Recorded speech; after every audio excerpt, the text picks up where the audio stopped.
So it seems people want to see Changli, huh? Well, you ask, I will deliver. Changli is going to be the second character in the Wuthering Waves 1.1 update, and she has a very interesting kit because she is a sub DPS that has potential to play as a main DPS. Not a super good one, but it's there, so I'm gonna talk about it. So let's jump right into her kit. First off, her basic attack. And they are not just basic because they have their own special gimmick. Mainly a mid-air combo alongside a ground combo. And both these combos will put Changli into a state known as True Sight when their fourth attack hits. The heavy attack will put her into the air, and if you press basic attack fast enough, she will start her mid-air string at attack stage 3. And then she also has a mid-air heavy attack. Because if you do a basic attack after doing a mid-air attack in True Sight mode, or after holding basic attack in mid-air, she will be able to do a mid-air heavy attack that will put her on basic attack stage 3 if you attack after it. So she really likes swapping between being on the ground and in the air. And that is going to be even more fun when we read her skill. Now, her skill is just going to be a damage tool, but it's a really cool damage tool. Her resonance skill, it will be called True Sight Capture. And what it does is just, it kind of like does damage, but it does the most damage out of everything within her skill. It has 2 initial attempts and can be used up to 2 times, and the number of attempts is increased by 1 every 12 seconds. Then there is True Sight Conquest. While you are in the True Sight state, if Changli uses a ground basic attack, she will use True Sight Conquest, which will do a large amount of fusion damage. And after this attack is unleashed, she loses True Sight. There's also True Sight Charge, which essentially works the same way, but except it's a mid-air attack. Both of these are considered resonance skill damage.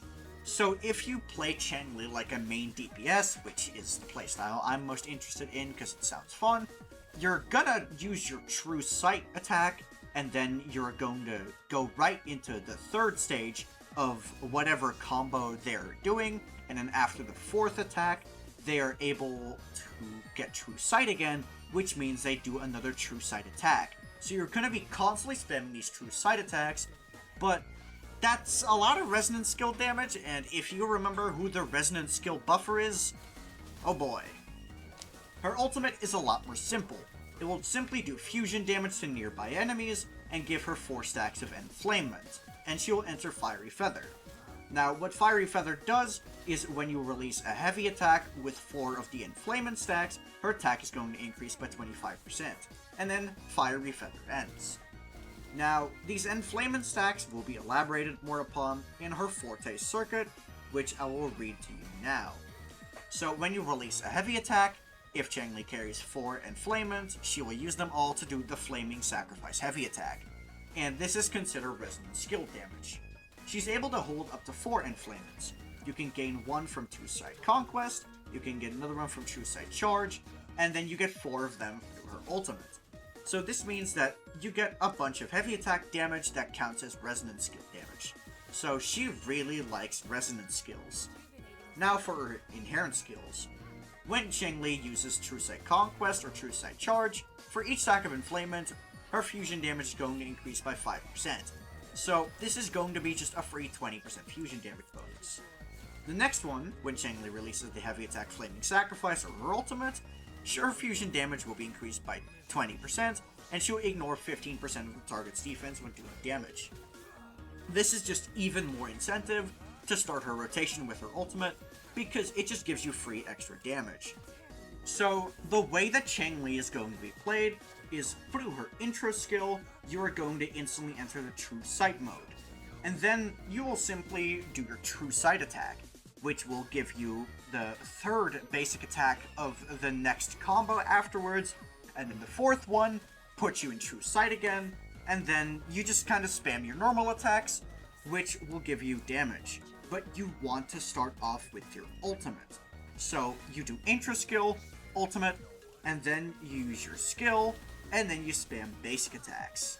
Very simple playstyle as opposed to another sub DPS like Sanhua, who requires you to go on field and do a timed heavy attack. Now let's look at Changli's teams. So first of all, I'm going to recommend her with Encore. She is a sub DPS because her outro skill will buff fusion damage and liberation damage. So this means that Changli is automatically going to be very good with any fusion DPS. But I think that that's all you're really gonna get out of her as a sub DPS, as the current fusion characters are not the greatest. Electro is in a similar state as well, with Yinlin, but both Yinlin and Changli do enough damage where you're able to force them in any team.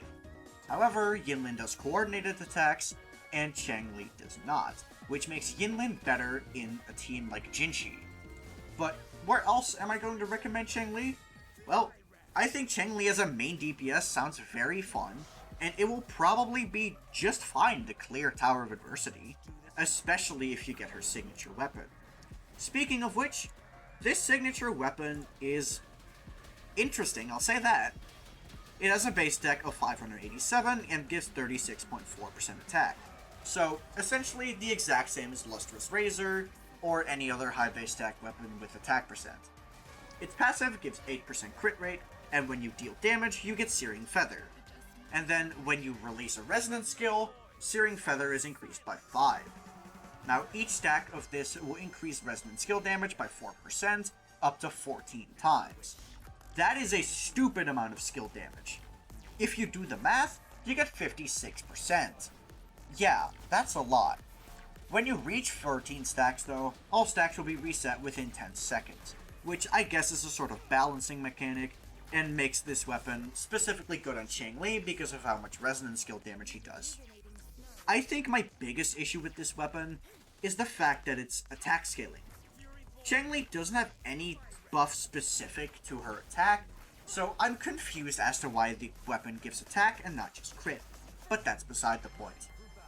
But what if you don't want to get the weapon? What if you want to get her sequences instead?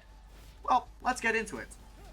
Her sequence 1 will make it so her skill and the heavy attack Flaming Vow will increase Changli's damage by 10% and will give her resistance to interruption. Now, while the damage bonus might be a little disappointing, I think it's still a good sequence because resistance to interruption is invaluable on mid-air units. Now, for her sequence 2, Enflammement will increase Changli's crit damage by 30%, lasting 8 seconds, so essentially you're just getting free 30% crit damage. Nothing amazing.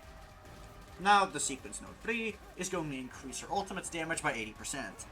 I think the ultimate damage is not really the biggest part about her, so I don't think it's a great sequence, but it's still good. Her sequence 4 will increase the attack of all party members by 20% after her intro skill. This is a good sequence because it focuses on team damage, which is good since she is a sub DPS, while all of the other sequences have focused on purely her own damage.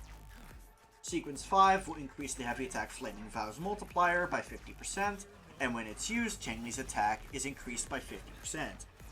Now, this is a really strong sequence, because 50% attack is a lot, and also a 50% multiplier increase on top of that for the heavy attack Flaming Vow. That's good, but I'm not really seeing any resonance skill buffs. Well, just wait until Resonance 6, because her resonance skill and her heavy attack, Flaming Vow, as well as her ultimate, all ignore an additional 40% of enemy defense. Now, while it isn't as strong as something like Ryan Shogun C2 and Genshin, keep in mind that Changli has very high damage output. So, this is just going to make it so her already high damage is going to be even higher. I think these sequences aren't as good as someone like Jinshi, but still, they are strong.